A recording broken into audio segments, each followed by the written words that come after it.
लेकिन कुछ भी हो, सुहागवती नारी के सिर पर तो जटा नहीं होनी चाहिए। क्यों? सुहागवती नारी का अर्थ है श्रृंगार, और श्रृंगार का अर्थ है कि केशों को संभालना। बोलो भाई, श्रृंगार का क्या अर्थ है? केशों को संभालना। और जो केश संभाले जाते हैं वो केश उलझते नहीं हैं। लेकिन आज किशोरी जी की क्या दशा हो गई? किशोरी जी ने जटाएं बनाई नहीं है, लेकिन 14 महीने तक श्रृंगार नहीं किया। प्रभु राम से अलग हो गई, लंका में बैठी हुई हैं, रो रही हैं। कल मैंने कथा सुनाई थी कि रावण ने सीता जी का हरण किया और कहां ले गया? लंका में, अशोक वाटिका में। अशोक वाटिका में स्थापित किया। 14 महीने तक किशोरी जी ने श्रृंगार नहीं किया। अब माताएं प्रश्न कर सकती हैं कि महाराज जी, अगर पति है संसार में तो श्रृंगार करना चाहिए, श्रृंगार करना चाहिए। तो श्री रामभद्र जो हैं, किशोरी जी ने ऐसा क्यों किया? पति की उपस्थिति में ही श्रृंगार होना चाहिए, क्योंकि जो श्रृंगार किया जाता है वो पति को रिझाने के लिए किया जाता है, संसार को रिझाने के लिए नहीं किया जाता है। इसलिए पति की उपस्थिति में विशेष श्रृंगार करना चाहिए, नहीं सामान्य श्रृंगार में ही रहना चाहिए। अगर पति उपस्थित नहीं है तो श्रृंगार तो करना चाहिए, लेकिन सामान्य श्रृंगार होना चाहिए। जैसे मस्तक पे सिंदूर होना चाहिए, पति भले ही दूर चला गया हो, नित्य होना चाहिए ये। और मंगल सूत्र होना चाहिए, पति भले ही दूर चला गया हो। लेकिन विशेष श्रृंगार तो तब होना चाहिए जब पति उपस्थित हो। और नहीं तो हमने ये देखा है कि पाश्चात्य सभ्यता भारत की नारियों को प्रभावित कर रही है। भारत की नारियों को पाश्चात्य सभ्यता प्रभावित कर रही है। लेकिन श्री जानकी जी ने आर्यावर्त की कुलवधू है, इक्ष्वाक वंश की कुलवधू है, आर्यावर्त की बेटी है, वो मां है। उन्होंने विदेशी सभ्यता को नतमस्तक कर दिया लंका में, श्री किशोरी जी ने अपने प्रभाव से। लेकिन आज पश्चिमी सभ्यता हमारी बहन बेटियों को प्रभावित करे, ये दुख की बात है। क्या रामायण सुनती हो, क्या रामायण को पढ़ती हो, समझ में नहीं आता है। अगर रामायण को ठीक से आज का प्रसंग सुन लो और इस पर विचार करना पड़ेगा। और ये मेरे शब्द जो है हृदय में, अंतःकरण में रखने पड़ेंगे। जब भी कोई ऐसी चुनौती आए तो इन शब्दों पर विचार करना पड़ेगा। इन शब्दों के माध्यम से आपको अपने धर्म और सत्य की रक्षा करनी पड़ेगी। कल्चर क्या आया? कल्चर ये आया कि आज पश्चिमी सभ्यता के कारण भारत में महिलाओं ने कटिंग, छटिंग, सेटिंग ये शुरू कर दिया। बोलो, गलत कह रहा हूं क्या? मैं गलत नहीं कह रहा, मैं सही बात कह रहा हूं। ये सभ्यता कहां की है? ये पश्चिम की सभ्यता है, जिसने प्रभावित कर दिया है। दुख होता है। और आपको एक बात बता दें, सिंदूर मंडप के नीचे किस स्थान पर लगाया जाता है सबको मालूम है? मस्तक के मध्य भाग में लगाया जाता है। बोलो, लगाया जाता है कि नहीं? हमने तो यही सुना है, मस्तक के मध्य भाग में सिंदूर लगाया जाता है। आजकल सिंदूर साइड में चला गया। किसने कहा तुमसे? ये बताओ, किसने कहा? अपने मन से? यानी सिंदूर को ही साइड में कर दिया। खबरदार! इसलिए कि शर्म लग रही है। फैशन, मेकअप आधुनिक हो गया है। और ये आधुनिक मेकअप कहता है कि सिंदूर मध्य भाग में, मस्तक के मध्य भाग में नहीं लगाना चाहिए, साइड में, है ना। आपको एक बात बता दूं, ये व्यंग भी है और चेतावनी भी है, और इस पर विचार करने की जरूरत भी है। मुंबई गया मैं, प्रणाम करने वालों की लाइन लगी हुआ, हो जाता है सब जगह। आगरा में आते तब भी लाइन लग जाती है। क्यों? समय से कुछ भोजन भी नहीं कर पाते हैं ना विश्राम। 24 घंटे में केवल 5 घंटे पूरा आराम मिलता है बस। 24 घंटे में बताइए, यानी 19 घंटे रीढ़ की हड्डी सीधी ऐसे ही करे रहो बिल्कुल, है, क्योंकि आराम ही नहीं दे रहे हो, ना करने दे रहे हो। कोई बात नहीं, हम तो साधु हैं सो बर्दाश्त कर रहे हैं, और कोई होता तो अस्पताल में भर्ती हो जाता। ये तो साधु का शरीर है, पुरानी ताकत है, क्यों भाई, वो काम आ रही है अभी। और खान पान तो मेरा बहुत रूखा सूखा है, बोलो है कि नहीं। अच्छा एक बात बताओ, हमारे भोजन पर हमने क्या पर्चा पकड़ाया 2 लाख का, कि जिसमें 2 लाख रुपया हमारे भोजन में खर्च किया हो, आवास में खर्च किया हो। बोलो भाई, बहुत साधारण भोजन है, मूंग की दाल, रूखी रोटी, ज्यादा से ज्यादा कोदो का चावल, और मलाई आती है, आधा चम्मच चाटते चेला कहते गुरुजी बस करो, तो तुरंत ही पीछे से खाना शुरू कर देते हैं। वो देखो कैसे मोटे मोटे पड़ गए हमारे चेले, थी है नहीं, समझ रहे हो मेरी बात। परंतु एक बात सुन लो, लाइन लगी मुंबई में, अच्छा बैठो, आओ, आशीर्वाद, धन्यवाद, बहुत बहुत आशीर्वाद, विराजो विराजो, बैठिए बैठिए। तो मेरी बात को सुनो जरा, बहुत आनंद से सुनो। लोग प्रणाम कर रहे थे, मैं आशीर्वाद दे रहा था। एक सज्जन ने प्रार्थना की कि महाराज जी, हम भले ही आधा घंटे, 1 घंटे, 2 घंटे इंतजार करें, लेकिन 5 मिनट आशीर्वाद लेंगे जब सब चले जाएंगे तब। हमने कहा तो कर ले इंतजार, अच्छी बात है। बैठ गया, दोनों थे पति पत्नी, समस्या थी कुछ, उसके लिए आए होंगे। जब आए, प्रणाम किया, तो मैंने कहा खुश रहो।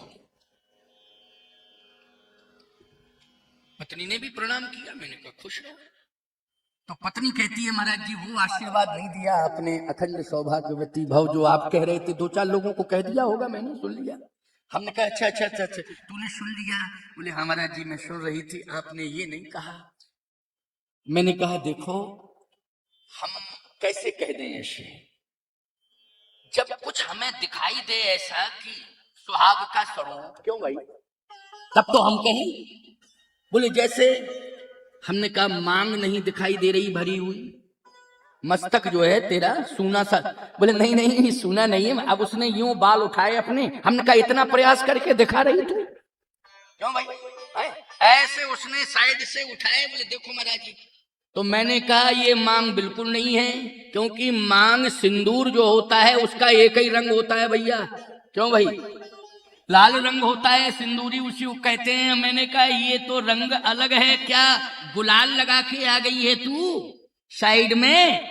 अच्छा नीला गुलाल था, तो मैंने कहा ये मांग नहीं है, ये तो नीला गुलाल है। बोले महाराज जी नहीं नहीं, आप समझे नहीं इस बात को। ड्रेस मेरी कौन सी है? तो नीली साड़ी पहने थी, तो बोली ड्रेसिंग मैचिंग, मैचिंग ड्रेसिंग। अब बताओ, इस हिसाब का श्रृंगार हो रहा है, मैचिंग ड्रेसिंग। बोलो क्या कहें हम, कौन सा आशीर्वाद दें? नहीं नहीं नहीं नहीं, सिंदूर की बड़ी महिमा है, मंगल सूत्र की बड़ी महिमा है, ये मांगलिक आभूषण है, ये सिंदूर मंगल सूचक है। कोई भी व्यक्ति समाज में सुहागवती नारी के श्रृंगार और उसके सिर पर रखा हुआ घट से भरा, जल से भरा घट, अगर देख लेता है तो ईमानदारी के साथ बताओ, वो तुरंत ही मन प्रणाम करने लगता है कि आज शुभ शगुन मिल गया, आज क्या हो गया, शुभ शगुन हो गया। कितनी बड़ी बात है, बहुत बड़ी बात है। लेकिन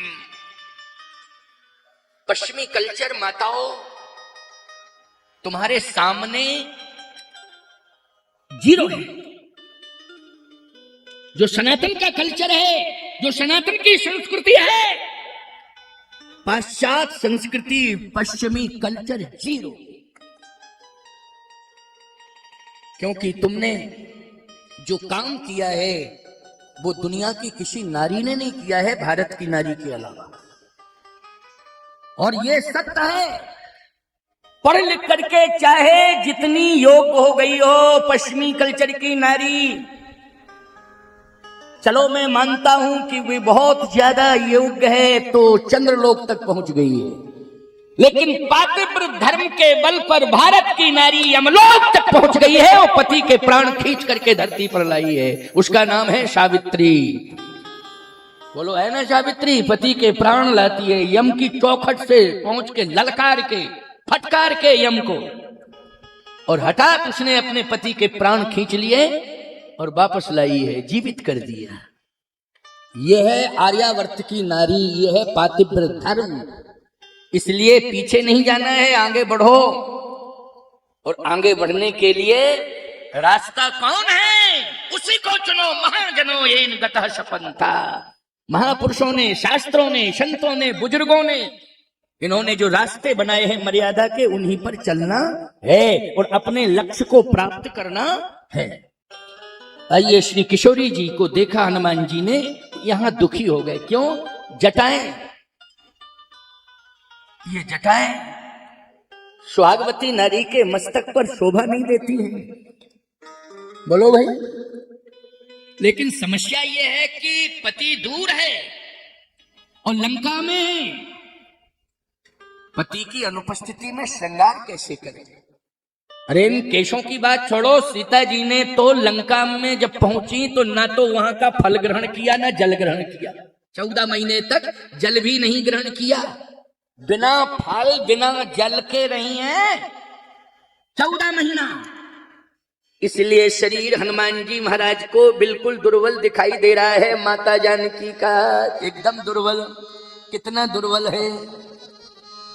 कृष्ण शीस जटाइक बेनी, कृष्ण शीस जटाइक बेनी, कृष्ण शीस जटाइक बेनी, कृष्ण शीस जटाइक बेनी, जपत हृदय गुण श्रेणी, जपत हृदय रघुपति गुण श्रेणी, जपत हृदय रघुपति गुण श्रेणी, जपत हृदय रघुपति गुण श्रेणी, कृष्ण शीश जटाइक बेनी, कृष्ण शीस जटाइक बेनी, कृष्ण शीश जटाइक बेनी, निज पद नयन दिए मन राम पद कमल ली, परम दुखी भा पवन सुत देख जान की दीन। परम दुखी, यहां स्पष्ट है कि दुखी नहीं, परम दुखी, मानी परम में पूर्णता का परिचायक है परम शब्द, यानी इसके आगे कुछ नहीं। यानी परम प्रसन्न हो तो प्रसन्नता की पराकाष्ठा, परम दुखी हो तो दुख की पराकाष्ठा। यह है परम। परम दुखी भा पवन सुत देख जानकी दी। हनुमान जी इतने दुखी कभी नहीं हुए हैं जितने आज दुखी हो गए। क्यों? शरीर कृश है और केश जटाओं में परिणित हो गए हैं, टप टप आंसू गिर रहे हैं। और भूमि का दर्शन कर रही हैं। बस एक ही शब्द सुनाई दे रहा है, करुणा निधान, करुणा निधान, करुणा निधान, करुणा निधान। देखो करुणा शब्द आया है ना, करुणा निधान, करुणा निधान, करुणा निधान। हनुमान जी ने कहा, राम दूत ने मातु जानकी, राम दूत में मात जानकी, राम दूत में मातु जानकी, राम दूत में मात जानकी, सत्य शपथ करुणा निधान की, सत्य शपथ करुणा निधान की, सत्य शपथ करुणा निधान की, सत्य शपथ करुणा निधान की, सत्य शपथ करुणा निधान की। श्री जानकी जी करुणा निधान, करुणा निधान, करुणा निधान कह रही थी, तो हनुमान जी ने कहा कि यही नाम मैं भी बोलूं, सत्य शपथ करुणा निधान की, रामदूत में मात जानकी। तो जानकी जी ने कहा करुणा निधान शब्द तो कोई जानता ही नहीं है मेरे अलावा, क्योंकि ये करुणा निधान शब्द गौरा जी ने दिया था पुष्प वाटिका में। तो किशोरी जी ने कहा ये पुष्प वाटिका का शब्द अशोक वाटिका में कैसे आ गया? क्यों भाई, ये पुष्प वाटिका का मन जाहे राचो मिले सोबर सहज सुंदर सांवरो, करुणा निधान सुजानशील स्नेह जानत रावरो। ये तो पुष्प वाटिका का शब्द है, लेकिन ये अशोक वाटिका में कैसे सुनाई दे रहा है? और ये बड़ा गोपनीय शब्द है, लेकिन आज ये प्रकट कैसे हो गया? क्यों भाई, ये गोपनीयता भंग कैसे हुई है? और याद रखना, ध्यान से मेरी बात को सुनना, अगर दो व्यक्तियों में कोई गोपनीयता है और दो के अलावा अगर तीसरा गोपनीयता का मर्म यदि समझ रहा है और वो प्रकट कर रहा है, तो निश्चित है कि दो में से किसी एक ने गोपनीयता भंग की है। क्यों भाई, एक ने। अब उस एक में कौन है? किशोरी जी को दिया था गौरा जी ने करुणा निधान शब्द, और बार बार श्री किशोरी जी राम जी को करुणा निधान, करुणा निधान, करुणा निधान कह करके पुकारती हैं। तो राम जी ने कहा कि जानकी किशोरी, ये शब्द किसने बताया तुम्हें कि करुणा निधान कह करके मुझे संबोधित किया करो? कहा गौरा मैया ने। अच्छा गौरा मैया ने, लेकिन सही बताना, ये करुणा निधान कह करके सीता को संबोधित करना, ये मर्म राम जी ने हनुमान जी को बताया है। इसलिए सत्य शपथ करुणा निधान की, सत्य शपथ करुणा निधान की। और श्री किशोरी जी श्वासाओं से यही करुणा निधान, करुणा निधान, करुणा निधान, करुणा निधान। जानकी जी ने कहा कि रामदूत हो, लेकिन शपथ क्यों खा रहे हैं? ये शपथ नहीं खानी चाहिए, कसम जिसको कहते हैं कसम। ये कसम खाने की परंपरा अच्छी नहीं है ना? कसम खाने की परंपरा अच्छी नहीं है, और कसम वही लोग खाते हैं। अगर कोई कहे मैं कसम खा के कहता हूं तो समझ लेना पक्का झूठा है, पक्का झूठा है, नंबर वन का, ये समझ लेना है नहीं। जो कसम कसम फला, गंगा कसम, हनुमान जी की कसम, कन्हैया की कसम, तुम अपनी कसम क्यों नहीं खाते हो? अपने बाप की कसम खाओ, घर भर की कसम खाओ। ये देवी देवताओं को क्यों लपेट रहे हो? खबरदार, अगर तुम्हें अपनी बात की पुष्टि करना है तो देवी देवताओं को दूर कर दो कसम से। बाकी और किसी का तुम आधार ले लो, हमें कोई दिक्कत नहीं है, लेकिन हमारे देवी देवताओं का आधार मत लो। ये बिल्कुल गलत बात है। इतना सस्ता समझ रखा है तुमने कि देवी देवताओं की कसम खा जाते हो। मतलब इससे ये हो जाएगा कि हम हरिश्चंद्र के बाप हैं, तो सत्य बोल रहे हैं और झूठ है पक्का। किशोरी जी ने कहा कि राम भक्त हो आप, लेकिन कसम की बात कर रहे हो, सत्य शपथ करुणा निधान की, सत्य शपथ, शपथ खा के कह रहा हूं। हनुमान जी ने कहा मैया ये बात मैं इसलिए कह रहा हूं, वैसे कसम खाने की मेरी कोई आदत नहीं है, स्वभाव नहीं है, लेकिन आप बंदर से डरती हैं। किससे डरती हैं? बंदर से। क्योंकि आपने अयोध्या में एक बंदर का फोटो देखा था, तो फोटो देख करके, चित्र देख करके आप बेहोश हो गई। वो तो चित्र था, लेकिन ये चित्र नहीं है, ये तो वास्तव में बंदर है। तो कहीं आप मुझे बंदर ना समझ लें, मैं बंदर नहीं हूं, बंदर बना हूं, लेकिन मैं रामदूत हूं। और बंदर नहीं हूं, फिर शंकर सुवन केसरी नंदन, शंकर सुवन केसरी नंदन। सत्य तो यह है कि बंदर नहीं है, स्वयं शंकर ही हैं। जहि शरीर रति राम सो सोई याद रही सुजान, और रुद्र देह तजने बस शंकर भय हनुमान। जान राम सेवा सरस समुझ कीन अनुमान, ओ पुरखा ते लरिका भय हरते भय हनुमान। इसलिए बंदर नहीं। ये फिर बानर बानर क्यों कहते हैं? देखो यहां बानर का अर्थ तुम बंदर मत लगाया करो। जैसे सब बंदरों को देखते हो तो कहने लगते तो हनुमान जी आ गए, हनुमान जी आ गए, हट हनुमान जी आ गए। जिस बंदर को देखते हो हनुमान जी आ गए, हनुमान जी आ गए, हनुमान जी आ गए।